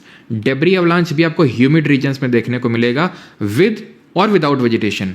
Mud flow में क्या था? विदाउट वेजिटेशन, वेजिटेशन नहीं था वहां पर, वेजिटेशन कवर नहीं था। यहां पर हो भी सकता है, नहीं भी हो सकता है, ठीक है। और नैरो ट्रैक्स और स्टीप स्लोप्स होती हैं, एकदम से तेज ढलान होती है और नैरो ट्रैक होता है। नैरो ट्रैक का मतलब ये है कि मड को फ्लो करने के लिए जो भी मलबा है उसको फ्लो करने के लिए बहुत ज़्यादा एरिया नहीं है, बहुत फनल शेप है। नैरो ट्रैक है, बड़ा फनल शेप है, जिसकी वजह से एकदम से क्या होगा, गिरेगा। यानी कि डेब्री अवलांच का जो रेट ऑफ फ्लो होगा वो मड फ्लो से भी ज़्यादा होगा। अर्थ फ्लो से ज़्यादा मड फ्लो से ज़्यादा डेब्री अवलांच, ये ध्यान रखना है। Andes mountain range South America की जो है, जो सबसे लंबी, and the Rockies mountain of North America, there are few volcanoes which erupted during the last decade and very devastating mud flow occurred down their slope during eruption as well as after eruption. क्यों? क्योंकि वहाँ पर vegetation cover नहीं होगा volcano के आसपास, ठीक है। आखिरी है लैंडस्लाइड, और उसके बाद हम खत्म करते हैं इस टॉपिक को, ठीक है, क्योंकि ये तो देख ही चुके हैं, और उसके बाद हम क्वेश्चंस करते हैं। तो लैंडस्लाइड क्या है? These are known as relatively rapid and perceptible movement, यानी काफ़ी रैपिड मूवमेंट होते हैं। The materials involve are relatively dry, material जो इन्वॉल्व होते हैं वो रिलेटिवली ड्राई होते हैं, सूखे होते हैं। Size and shape of the detached mass depends on the nature of discontinuities in the rock, ठीक है। The degree of weathering and the steepness of slope depending on the type of movement of material, several type are identified, यानी कि इन्होंने different types के बताए हैं यहाँ पर, क्या डिफरेंट टाइप्स के बताए लैंडस्लाइड। जैसे कि स्लम्प हो गया, slump is slipping of one or several unit of rock debris with a backward rotation. जैसे कि यहाँ से क्या होगा, जैसे ये था पूरा ये, ठीक है, क्या होगा, ये पार्ट जो है अटैच होके बैकवर्ड रोटेशन के थ्रू अगर गिर जाएगा एकदम से, तो that would be called as slump. यहाँ पर क्या हो रहा है, रैपिड रोलिंग और स्लाइडिंग हो रही है, ठीक है, ये क्लियर है। Debris fall is nearly a free fall of the earth debris, जहां पर ऐसा कुछ नहीं हुआ, एकदम से फ्री फॉल हो गया, अर्थक्वेक वगैरह ऐसा कुछ नहीं है, एकदम से फॉल हो गया है, ठीक है, that is debris fall. Clear है? बाकी तो अगर हम बात करेंगे तो रॉक स्लाइड भी करके एक होता है, बस थोड़ा ध्यान रखना, ये उसी के तहत ही आएगा आपका, नहीं land slide over steep slopes, और rock sliding is very fast and destructive, तो ये आपको देखने को मिलेगा जहां पर बहुत ही तेज ढलान होगी, ठीक है। बाकी तो और ऐसा इसमें कुछ नहीं है जो आपको याद करना हो। ये जो सॉइल वाला टॉपिक है, सॉइल फॉर्मेशन, ये हम अलग से करेंगे, इस लेक्चर में नहीं करेंगे, नहीं तो ये लेक्चर कभी खत्म नहीं होगा, ठीक है। पहले हम ये वाले क्वेश्चन करेंगे, उसके बाद आएंगे ये एनसीईआरटी वाले पे आज, ठीक है। पहले ये वाले क्वेश्चन करो, क्योंकि कुछ लोगों की क्लास भी आई थिंक इंग्लिश की परमार एसएससी वाले चैनल पे। चलो तो ठीक है, परमार एसएससी वाले चैनल पे जिन लोगों को नहीं पता है, 6 बजे क्लास होती है इंग्लिश की।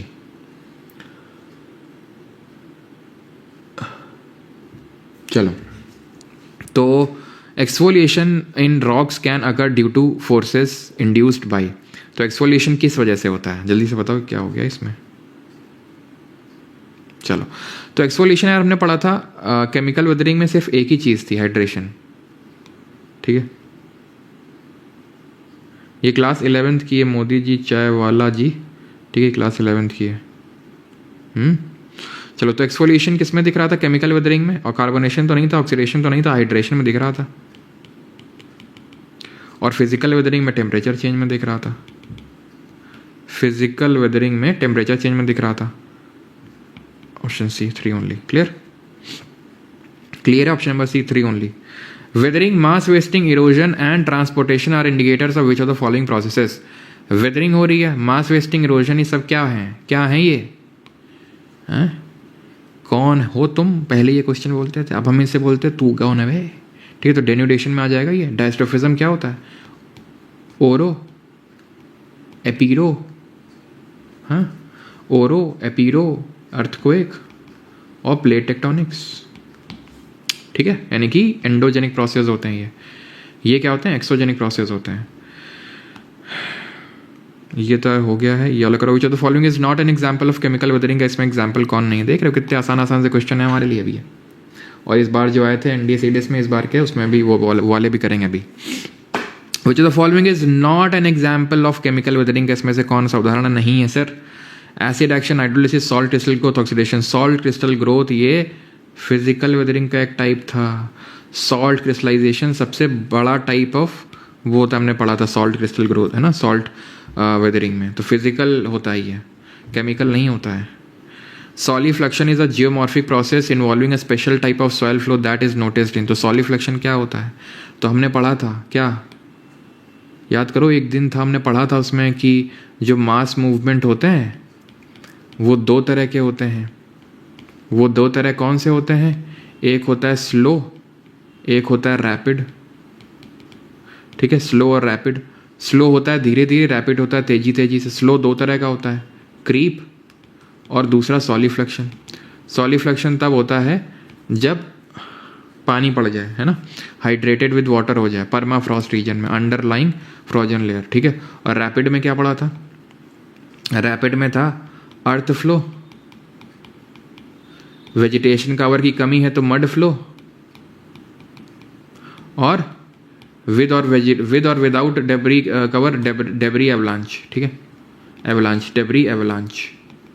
और फिर लैंडस्लाइड आ गया था। ये देखो एनडीए 1/2025 इस बार का सवाल है ये। विच of the following is or are the applied, इस तरह से अब लिख के लाया करेंगे, ठीक है, किस सवाल का, ताकि तुम्हें फील आए। अभी तो मैं इन दोनों में ही लिखा हुआ है, ठीक है, अभी कल से सब में लिखा रहेगा। और हाँ, कल छुट्टी है, ठीक है ना, सैटरडे संडे छुट्टी, कल परसों। ऐसा नहीं कि हर सैटरडे संडे छुट्टी रहा करेगी। मतलब आज पहला, मतलब ये हमारा बैच का पहला हफ्ता है, तो हम वहाँ पे ज़्यादा लोड नहीं डालना चाहते, नहीं तो लोड अनलोड होगा तो फिर तुम्हारा भी क्या हो जाएगा, तुम्हारा हो जाएगा फटीग और तुम हो जाओगे डिसइंटीग्रेट। तो इसलिए सैटरडे संडे ऑफ रहेगा। संडे को टेस्ट के लिए तैयार रहिएगा एप्लीकेशन पे। जो भी टॉपिक्स आपने पढ़े हैं इस वीक में, ना सिर्फ मैंने जो पढ़ा है ज्योग्राफी में, बल्कि जो साइंस में हमने बायो में पढ़े हैं, वो सारे टॉपिक का आपको टेस्ट होगा। तैयार रहिएगा उस टेस्ट के लिए, अलग अलग, ठीक है, अलग अलग होगा। ज्योग्राफी बायो अलग अलग करके टेस्ट बनेगा, कायदे क्वेश्चन होगा, मज़ा आ जाएगा आपको क्वेश्चन लगाने में, ठीक है। वो आप जो लोग ये बैच में एनरोल्ड हैं उनके लिए रहेगा वो टेस्ट, ठीक है। Which of the following is or are the applied forces in mechanical weathering process. तो कौन से फोर्स होते हैं मैकेनिकल वेदरिंग में? ग्रेविटेशनल फोर्स होता है, एक्सपेंशन भी होता है, force due to water pressure भी होता है। तो इसमें तीनों ही फैक्टर होते हैं। ऑप्शन नंबर डी 1, 2 एंड 3, ठीक है। क्लियर है यहाँ तक? एक सेकेंड, मैकेनिकल वेदरिंग, ओके भाई, ये तो सिर्फ मैकेनिकल वेदरिंग पूछ रहा है। ग्रेविटेशनल फोर्स तो कब आता है? ये तो आता है मास मूवमेंट में, ये तो आता है मास मूवमेंट में। तो expansion force and force due to water pressure. अगला आ जाओ, आखिरी क्वेश्चन है ये, इस बार के सीडीएस के पेपर में सवाल पूछा गया है। सीडीएस के पेपर में सवाल पूछा गया है, ध्यान रहो।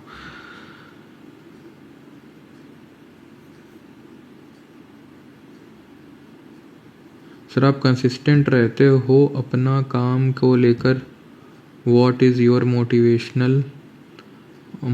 और इतने एनर्जी से पढ़ाते हो? अच्छा, बस यार यही मोटिवेशन है, तुम्हें मज़ा आ जाता है ना, बस उसी में हमें मज़ा आ जाता है।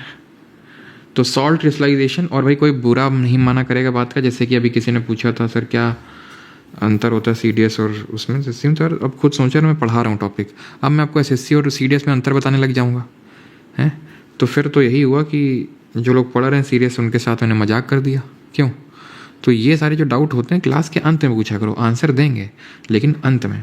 तो salt crystallization is the most effective of all the. है लाइन सीधा इसी बार का सीरियस एग्जाम में। फिर बोलते हो कि सर काहे पढ़ा रहे हो एनसीईआरटी से। दोबारा मत पूछना, ये है लाइन, है कि नहीं है बताओ जल्दी से। तो अगर एनसीईआरटी बार बार तुम रट डाले हो तो कोई दिक्कत हो ही नहीं तुम्हें। पहला सही, salt crystal growth is more effective over sedimentary rock as compare to igneous. क्यों? क्योंकि सेडिमेंट्री पोरस नेचर की होती हैं इसलिए। ठीक, ये वाले कर लो क्वेश्चन जल्दी से। Which of the following processes is a gradational process. Gradation का मतलब क्या है? इरोजन वाला, मतलब एक्सोजेनिक। खत्म है एकदम, पहला ही पन्ना है,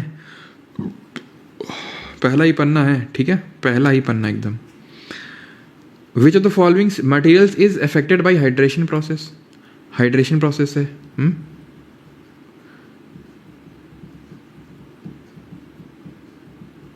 हाँ अभिषेक रंजन जी बिल्कुल इनफ है वो, ठीक है। हाइड्रेशन प्रोसेस कौन सी था? विच of the following minerals is affected by hydration process? तो कौन सा मिनरल है जो हाइड्रेशन प्रोसेस से अफेक्ट होता है? कौन सा होगा? सॉल्ट होगा, नमक होगा। क्यों? क्योंकि सॉल्ट क्रिस्टल ग्रोथ होगी, ठीक है, यानी कि उसका हाइड्रेशन होगा, देन वो क्रिस्टलाइजेशन होगा, फूलेगा, सिकुड़ेगा। डेब्री अवलांच क्या है? डेब्री अवलांच रैपिड क्या है? स्लो तो नहीं है, ठीक है, ये है rapid flow mass movement. C answer होगा थर्ड का। खत्म हो गया। ये होमवर्क लिख के लाओगे 30 शब्दों में, कल चेक होगा ये 150 शब्दों में ये लिख के लेके आओगे, ये प्रोजेक्ट करके लेके लाओगे, सबमिट करोगे, ठीक है, सभी लोग आके। वो एक चार्ट आता है ना, नीले पीले हरे, वो हरे रंग का, वो चार्ट लेके आना, ठीक है, दुकान से प्रोजेक्ट कंप्लीट करके आना, ठीक है। और कल देखूंगा मैं, चेक करूंगा मंडे के दिन, और जो ना करके लाया समझ लेना क्लास से बाहर निकाल दूंगा। हाँ चलो भाई, थैंक यू सभी को, थैंक यू पीयूष जी। बाकी आज का हमारा हफ्ता खत्म होता है, पहला हफ्ता। तो पहला हफ्ता कैसा रहा आपका पढ़ाई का? हाँ जी, पंखा बंद करो, सर्दी लग रही है आपको? अच्छा अच्छा, सर्दी लग रही है।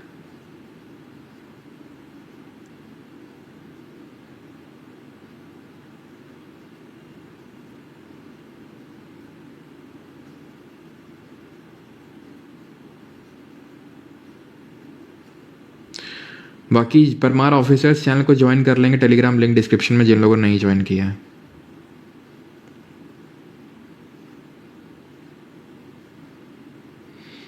कल क्लास होगी नहीं, ठीक है, सैटरडे संडे को नहीं होगी, मंडे को होगी अभी।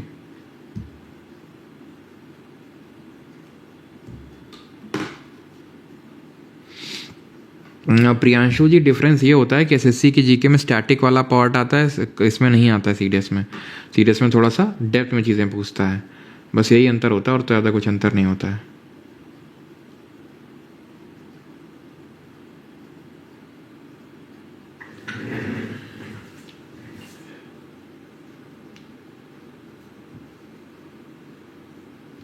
सीए भैया, जितने भी इस टॉपिक से यूपीएससी में है, चाहे जियो साइंटिस्ट हो, सीएपीएफ हो, सीडीएस हो, एनडीओ, सबके क्वेश्चन होते हैं, ठीक है। अब लास्ट के 2 क्वेश्चन लिख दिए उसमें, तो तुम मतलब उसको सीरियस ले लिए कि इसमें एनडीए, इसमें सीडीएस है, लगता है सीएपीएफ तो है ही नहीं। मतलब यार उठो यार इन सब चीज़ों से। अब हम अगली बार से इसीलिए लिख के लाएंगे उसमें कि किस पेपर में पूछा गया है, ठीक है। बाकी जिन लोगों को बैच ज्वाइन करना है, परमार एकेडमी ऐप पे जाओ, कोर्सेज सेक्शन में जाओ, वहाँ पर आप परमार सीडीएस सीएपीएफ बैच दिखेगा, वहाँ पर आप एनरोल कर सकते हो। राइट, थैंक यू, धन्यवाद, मिलते हैं मंडे को।